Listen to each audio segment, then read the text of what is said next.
ready? Well, it's good to see everybody. Our team got back to work last night. We took Saturday off after the big win Friday night. Everybody obviously feels good about the result Friday and the way that we played and the way that we persevered. Found a way to win a game in the fourth quarter, which we had not done up to this point. But that being said, when we came back yesterday, we put that game behind us, and it's time to get to work on Georgia Tech. And we have been through the first half of the season. We have faced plenty of adversity, throughout the games or even during the week in between games. And now this is a week where when you get an attaboy, you got to understand that it's still time to get back to work, and you can't sit there because last week does not count for this week. We know that if you watch any weekend of college football. So we got a challenge at Georgia Tech. We'll be back in our stadium. We're looking forward to an enthusiastic crowd. As crazy as it sounds, we only have 2 more home games left this year, which is crazy for a guy like Quarterman and Pickney, which is just, it boggles the mind that we're already there. I thought our crowd was outstanding and made a big difference for us in the fourth quarter Friday night, and we'll look forward to getting in front of our people and having another great day on this Saturday at noon. And before I go for questions, also pretty cool that just found out that Trajan Bandy was named ACC Defensive Back of the Week. So congratulations to Trajan, who has really been working hard and I thought played his best game Friday night. So with that, let's open for questions.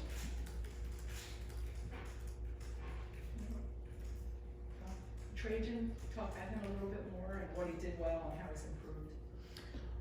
Well, the number one thing that Trajan did a great job was just, his urgency. He played extraordinarily hard. When he was tested in coverage, did a good job in coverage, and then obviously made, for a team that's got to find a way to win the game in the fourth quarter, you're looking for the guys that can make the play, and you don't always know who that's going to be and what role it's going to be. So, how huge when Trajan comes free on the blitz, and gets a sack on Perkins, a guy that's so difficult to get on the ground. Obviously everyone knows sacks in a 1-minute drill are drive killers, and they were out of timeout. So for him to be able to make that play in that moment, we were looking for guys that could do that, and just to have that sort of competitive excellence help carry us through the victory. Manny, would the preference be at this point to redshirt a couple of guys who played for a time but haven't last couple of games? Jeremiah Payton, Hodges, obviously, who played well, Jafari Harvey with your depth at defensive end, those 3. And then about Sam Brooks, do you feel you need him now the rest of the season with Zach redshirting? Sam Brooks is at 4 games. Right, so kind of tackle those one at a time. Yeah, let's put Sam and even Jafari Harvey in the same category with the departures we know we have at linebacker next year and potential departures that we have at defensive end. It's important that those guys are still preparing every week that they're going to play, because that's going to give them a leg up in the competition next year, where we will potentially be much more inexperienced at both positions. In terms of Hodges and Payton, I think those are the guys that you're sort of monitoring and then finding out, we don't want to give them snaps to give them snaps, but if we can get push them into a game, we will, and sort of see how that goes for the rest of the season. For Jared, just wanted to ask, what are your expectations maybe for in practicing this week? Do you expect him to do more than he did last week? Yeah, I would think so. He did a little bit last night, and number one is just having confidence in himself that he's back and he's got all his physical capabilities around him, and then again just getting back in just prep mode. And I guess there was a great story came out yesterday with Sam Darnold. I guess he came back from mono and he talked about how he prepared a week ago when he couldn't play like he was going to play, and then went in there and obviously played very well yesterday, almost because he prepared for the game the week before. So I would say that type of urgency of getting back would be what we're looking for the most with Jeremy.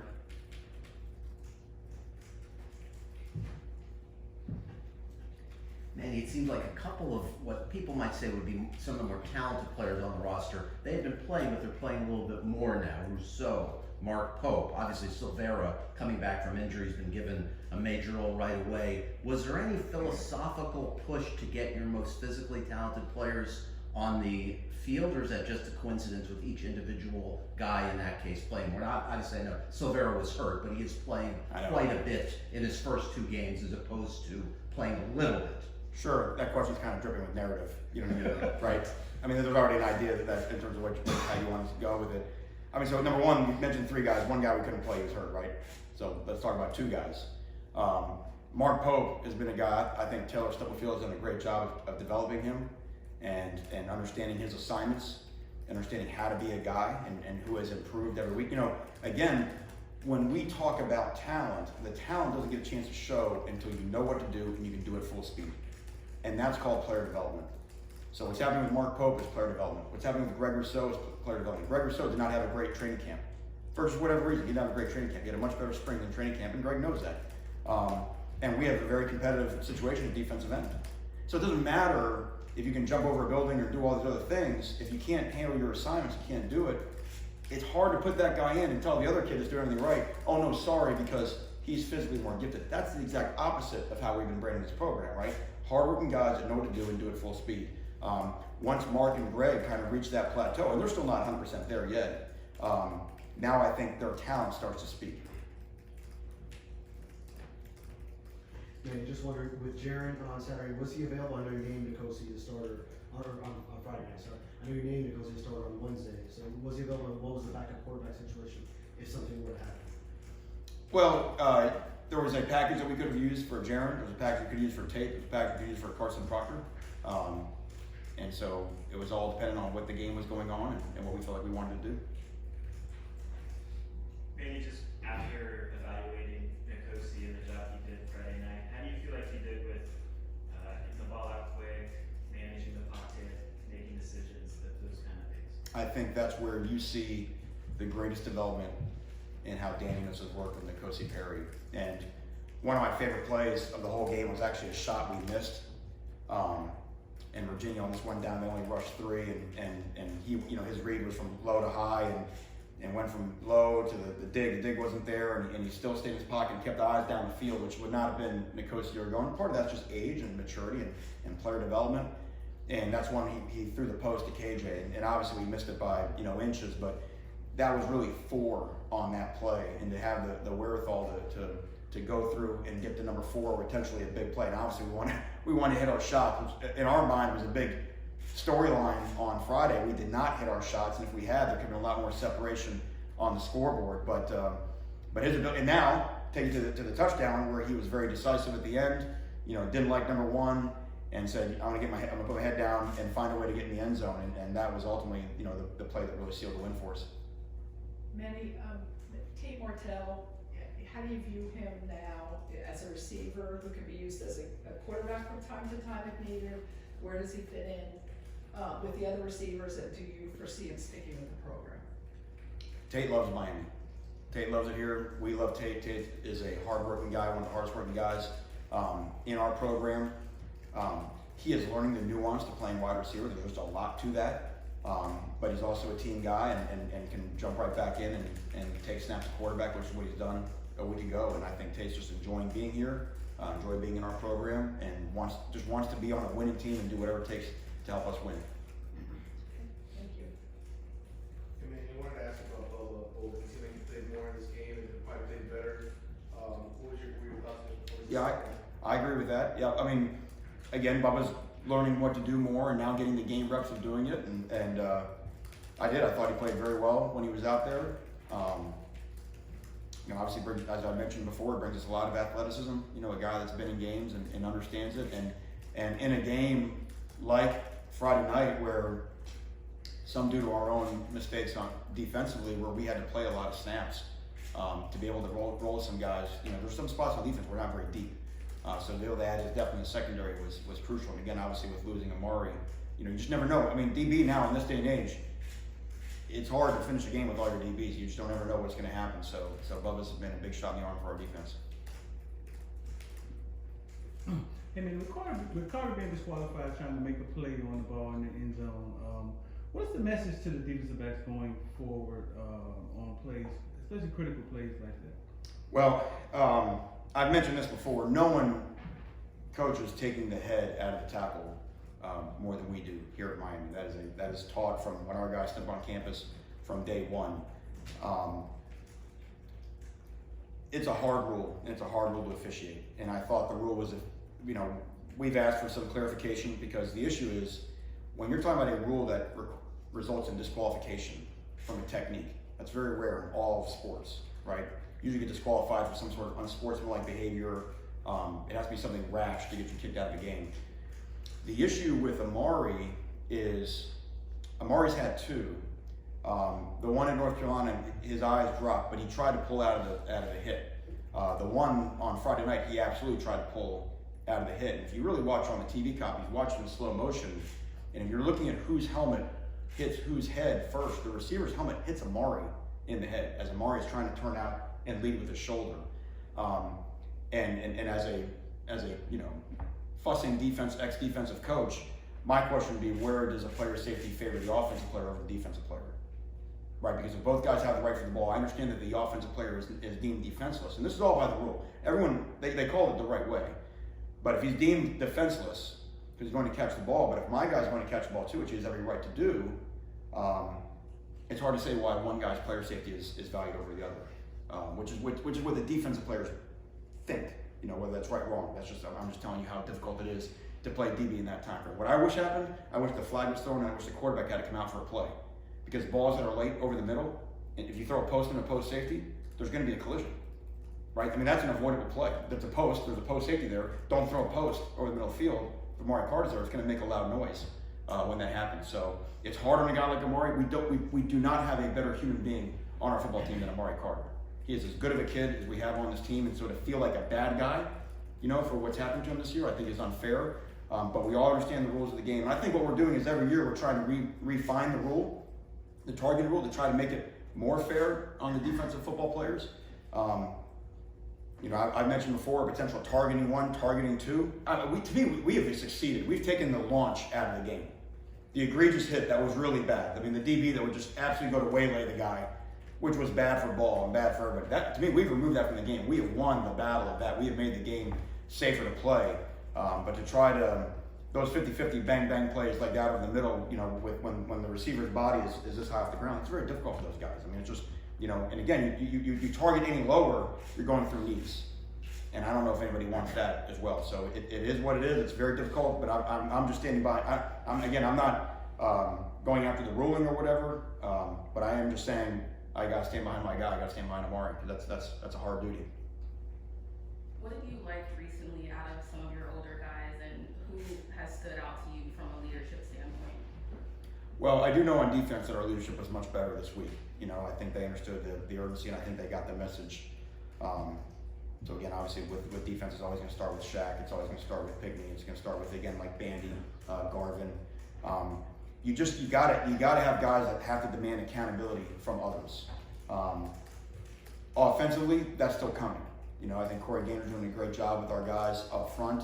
DJ Dallas is as good of a leader as we have on our team. KJ Osborne does it every week. But again, because we have been so young in so many spots on offense, and we're as we're forging our identity, the leadership should come from there. And then obviously having 2 quarterbacks that we've been playing, because our quarterback should be a built-in leader as well. So. As we've said before, we don't have many seniors on this football team. But what we did tell our team this last week to challenge them is our best players have to play their best football. There's no excuse for our best guys. Our best guys can't have bad games. Otherwise, you're not our best guys. So I think a lot of our guys they know who they are, and I think you would know who they are. I think they took that to heart and all played their best game Friday night. And you talked so much about adversity in this team, you'd like to see how they responded. 6 games through your coaching career, what are some of the adversity things that you've gone through that you've kind of learned from to make yourself a better coach? Some of the lessons that you've learned so early in your coaching career? Well,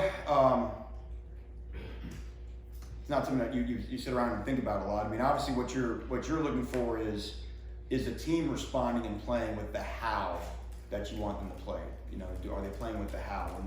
And we have not done that for every quarter, which has been disappointing. Of the 6 games we played, we have done that for every game. Obviously we had a very bad first quarter in North Carolina. We had an even worse first quarter against Virginia Tech.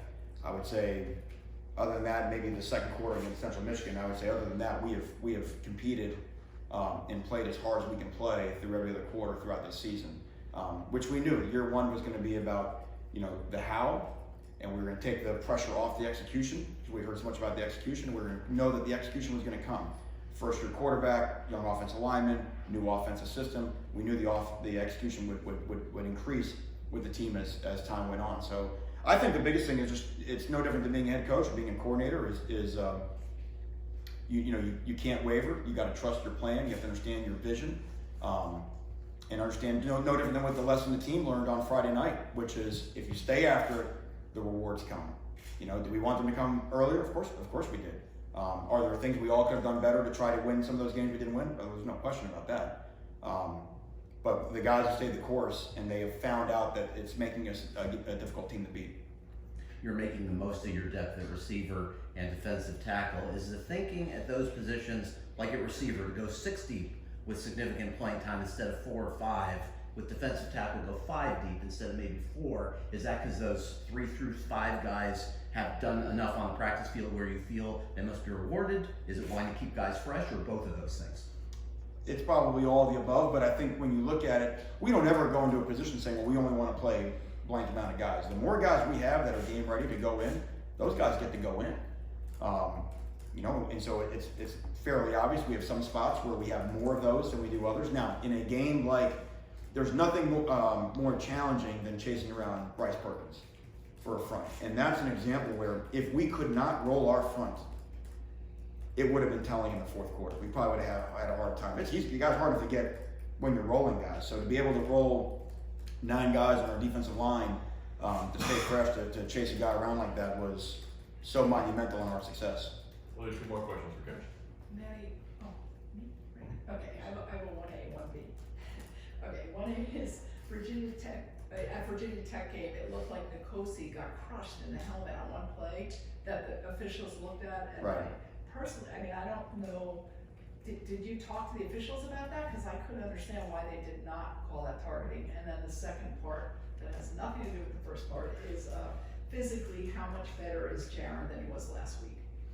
To answer your first question, to the eye test, that certainly looked like targeting on Nicosi, but through the criteria that they said, even when we asked them to reevaluate it during the week, they said it wasn't. Why though did they say it wasn't? Because they said it didn't meet the criteria. You know, there's 3 criteria that has to meet, and they said it didn't meet the criteria. So, and as for Jaron, what did you ask? Is physically?